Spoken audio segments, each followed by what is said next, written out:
Hello, welcome to Sunfire Designs. Today I'm going to try to make a fireworks coaster. I'm actually going to try to make three. I'm going to try to make one in a star coaster, one in a round coaster with a wavy edge, and one in a flower coaster. I have already heated up my resin and mixed it together.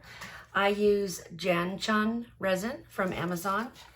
And by heating up, I mean I took part A and put it in a warm water bath so that it incorporates better with part B and it produces less bubbles. That way, makes it a little easier to mix. I only do part A because it is summer and it is warm and I don't want to cause my resin to cure too quickly. I did let my resin heat up to 30 degrees Celsius right now before I started. And the reason why it's 30 degrees is because it depends on your resin and the circumstances around it. So people who say that your resin always has to be at the specific temperature and that it's a blanket temperature for all resins and all situations, that's just not true. For my situation, because my house is warm, I live in the desert, and my house is normally between 78 and 80 degrees Fahrenheit, which is pretty warm. So my resin is in a warm situation, and I'm using this particular resin. So for my situation and my resin, it works best for me to be between 30 and 34 degrees Celsius. Because I'm going to be talking and it's going to take me a little longer, I decided to stop at 30 degrees Celsius because it's going to continue to warm up as I'm speaking and as we're doing this. So anyway, without further ado, I'm going to go ahead and get started. I'm going to start off by pouring about 30 mils of resin into this separate little container, and that is for my white. And I will be mixing that up here after I get everything else set up. It is one of the last things that I do, so I want to make sure that it is separated and ready to go. Now I have a piping bag that when I am done coloring it white, that I am going to put it in the piping bag so that I can put little droplets of white on my resin in the coasters so that it will create the fireworks look. All right, so to start off, I am going to give my coasters a little spritz of alcohol because I find it helps to keep the little bubbles out of the edges and the corners where they tend to congregate when you pour resin into them.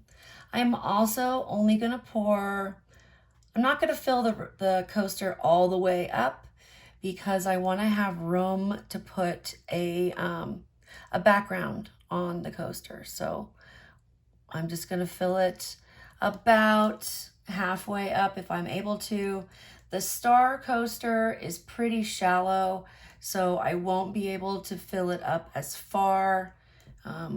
But I just want to make sure that I have resin in all the corners. And let's move this out of the way. But I don't want to overfill it, so I'm just going to kind of shoot. All right, that should be good. This one could use a little more.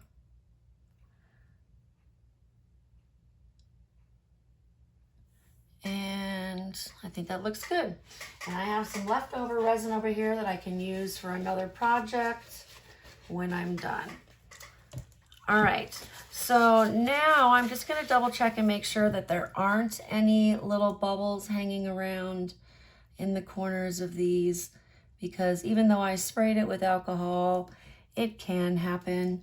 Although I'm telling you, it is so much easier using the alcohol because it does not gather bubbles the way that it normally does if you don't use alcohol. All right, so I think those are good to go. I'm going to start off now with my alcohol inks. I use two different brands of alcohol inks.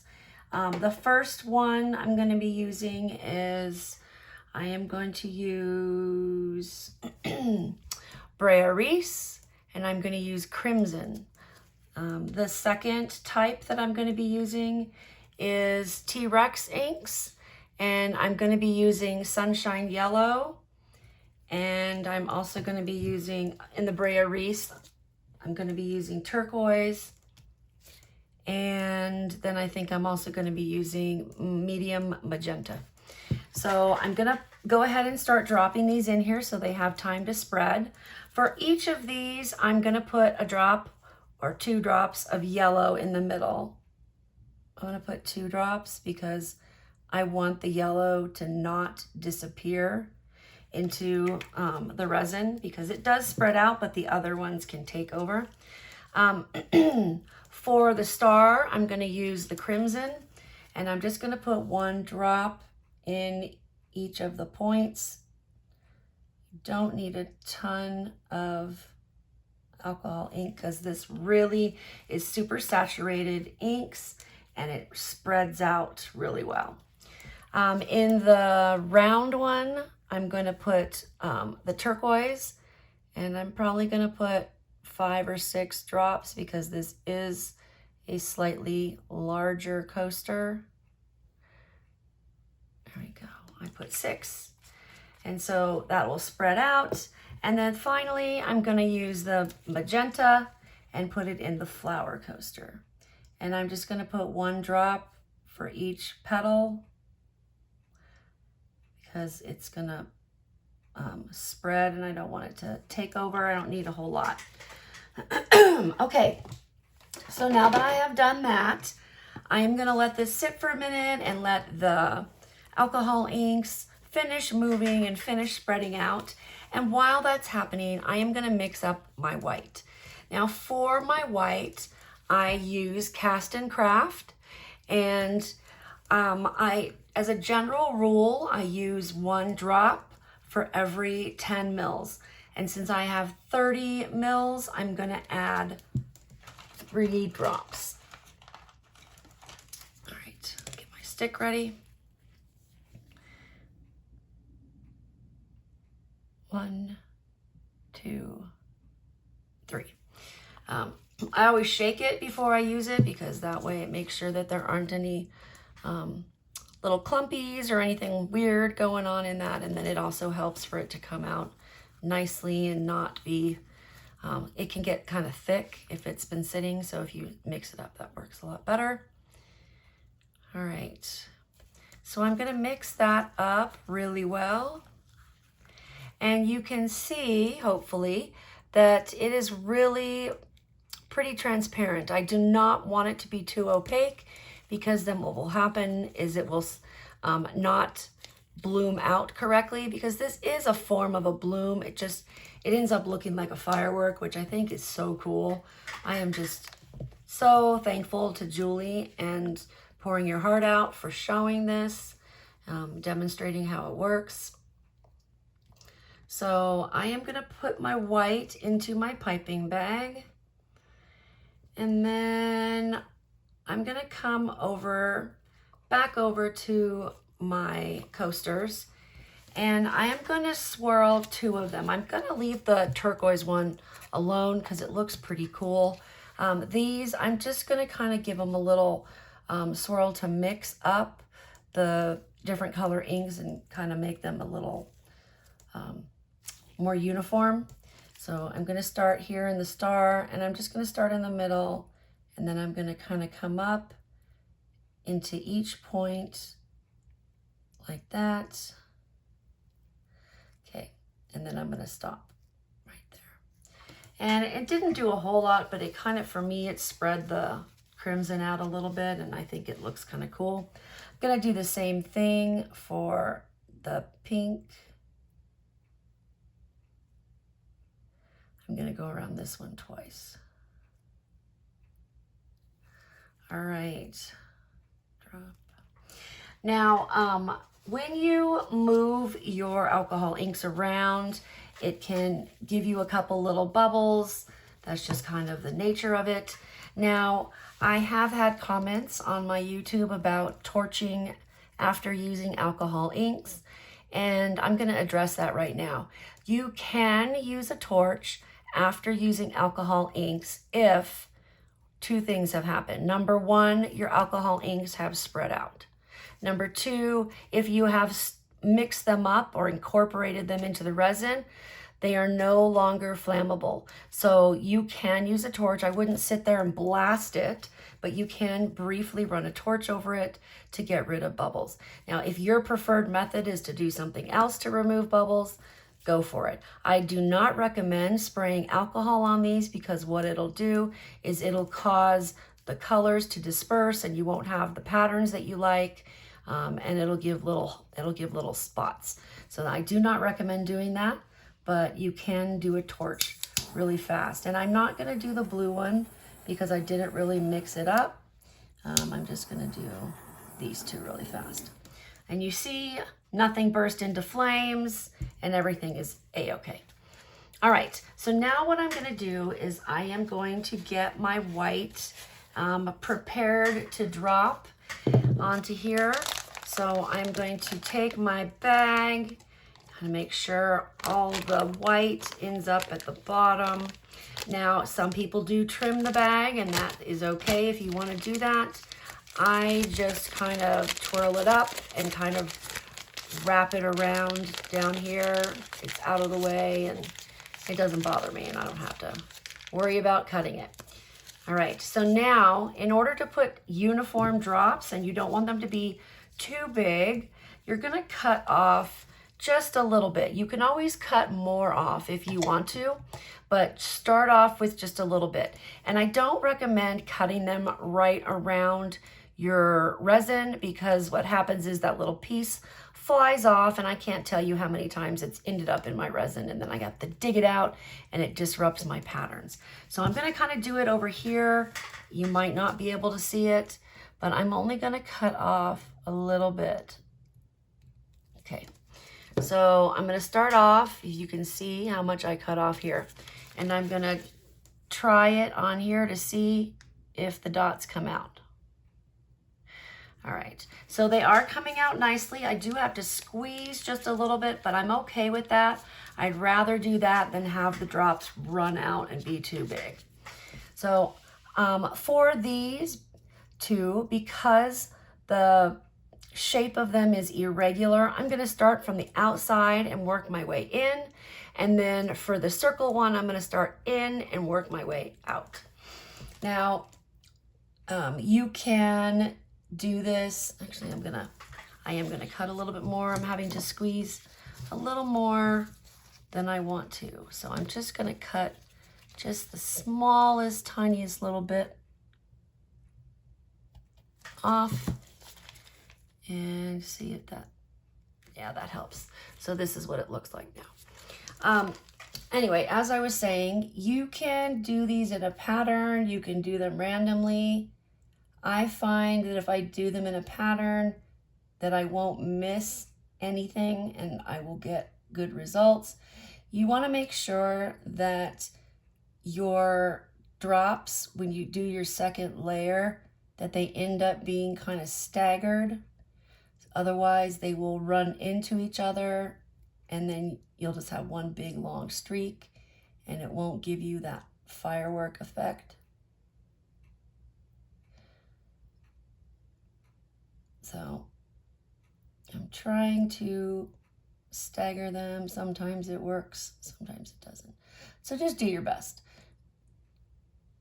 You can use bigger drops. I find that if they're too big, they're not gonna move right.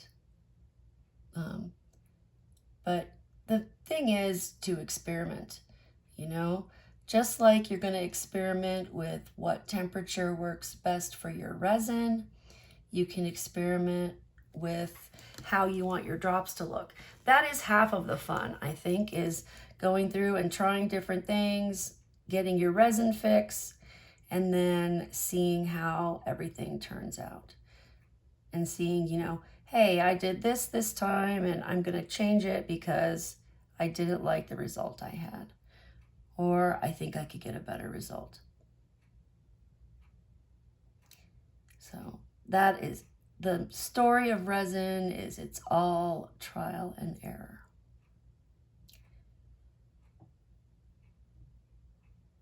Hard to see because of the reflection of my light.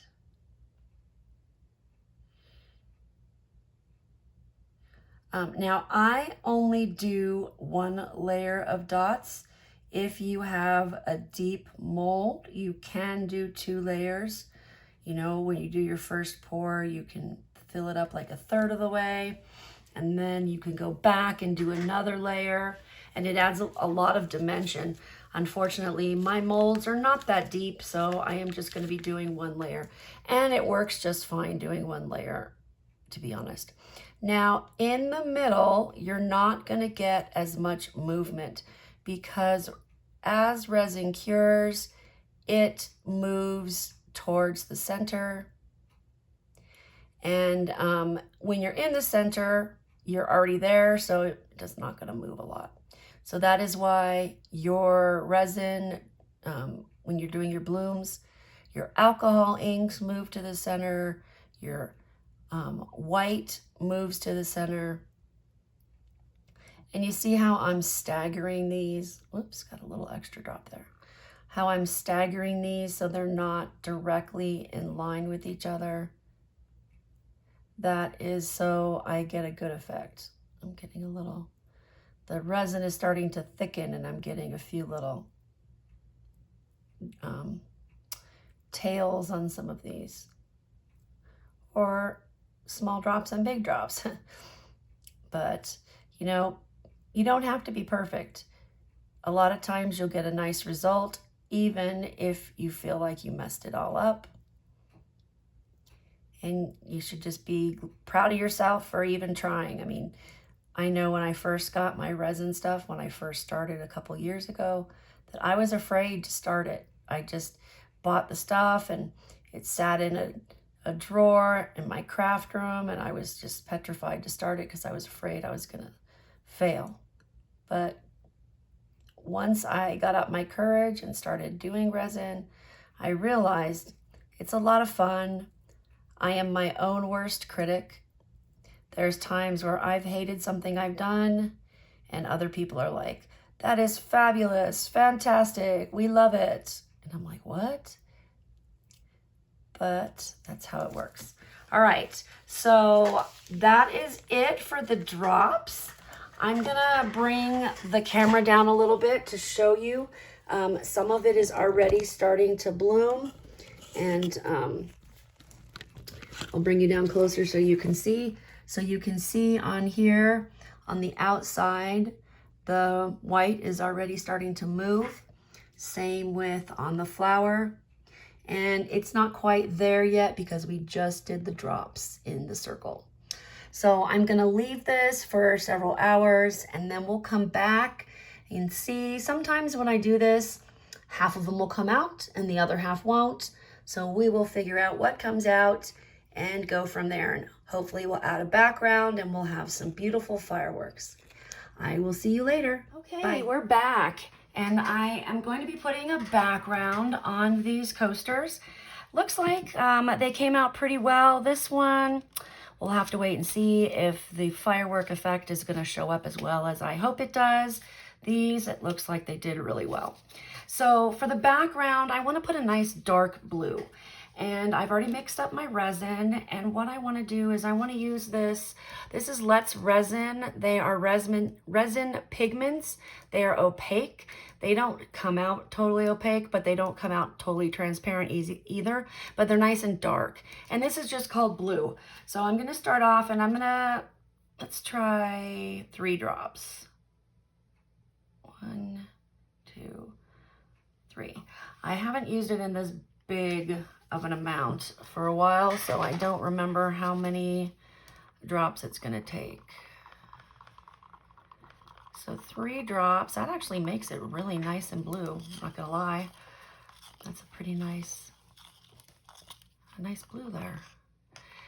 It's not as dark as kind of what I'm looking for, so I'm probably gonna put a couple more drops in, but you can see on the stick, that's about kind of what color it's gonna show up.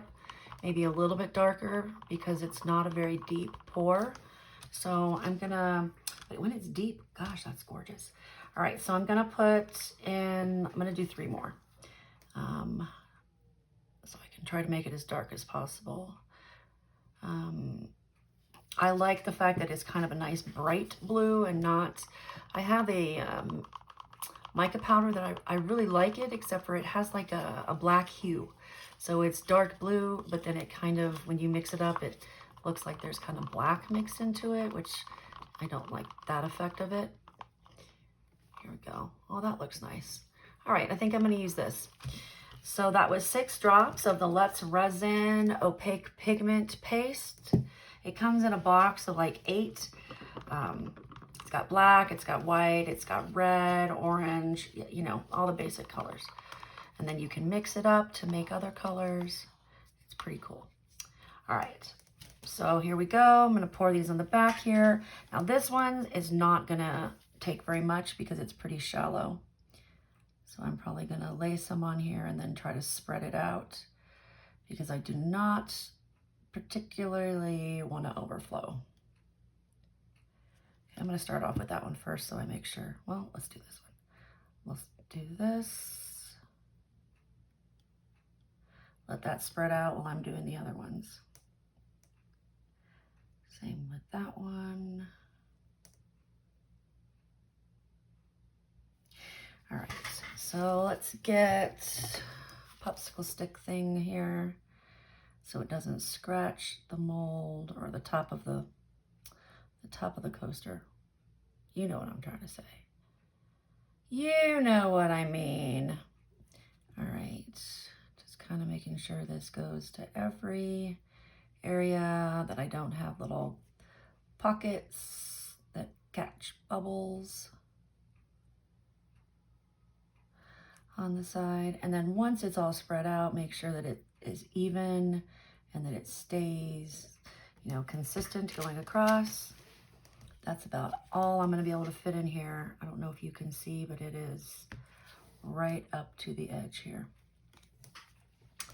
All right, let's spread this one out.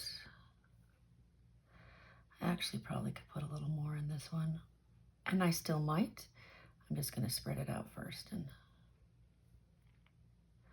I just kind of move it and push it up against the edge there.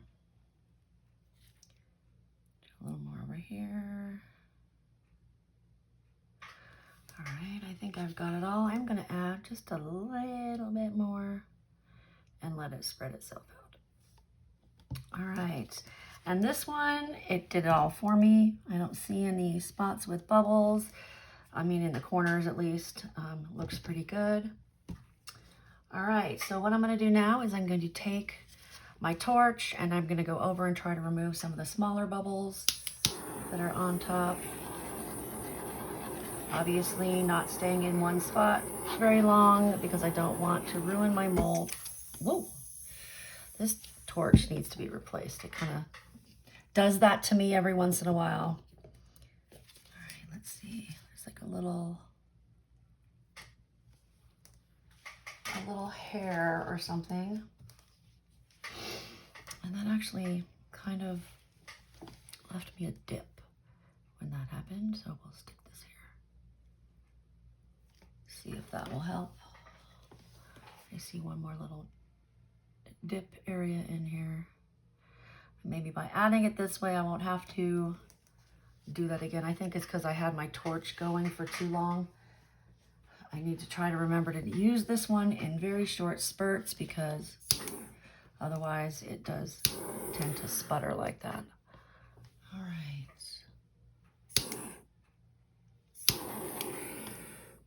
Looks good to me. All right, well, I will leave it at that and I will see you for the unmolding tomorrow. Good morning. It is unmolding time. Shall we see what we've got here? I'm excited, I can't wait. All right, I'm gonna start off with the star and I'm going to take the mold off. Wow, that came out really pretty. You can see it better if I put it on the blue background. Oh my God, I love it. That is so gorgeous. I'm so happy this one came out. I like the star ones. They're my favorite. Awesome. All right, let's see how the circle turned out. This is the one I'm most nervous about because it didn't seem like the dots went very far. This one actually, I think, looks more like a flower to me than like a firework. Still pretty, but you can't really see the colors on it too well. But still very pretty. Not exactly what I'd hoped for, but I still like it. Looks like some kind of flower. I can't think of the name of it. Maybe a chrysanthemum? Anyway, very pretty. All right, last one. This is the flower mold. This one also moved a lot, so fingers crossed. I have high hopes that this one's gonna turn out. All right, let's see. Oh my gosh, that is gorgeous. Beautiful. Oh my God. It doesn't have a lot of dots, but it came out perfect. You can see some white, you can see some pink. There's a little bit of like an orangey in the background, and then the yellow in the middle. Oh my God. I love these. So awesome. Well, I'm going to take pictures of them and put them on the thumbnail of the video so you know what you're going to be watching. Thank you so much for watching with me. I hope you enjoyed the video. If you did, like and subscribe, and I will see you next time. Bye.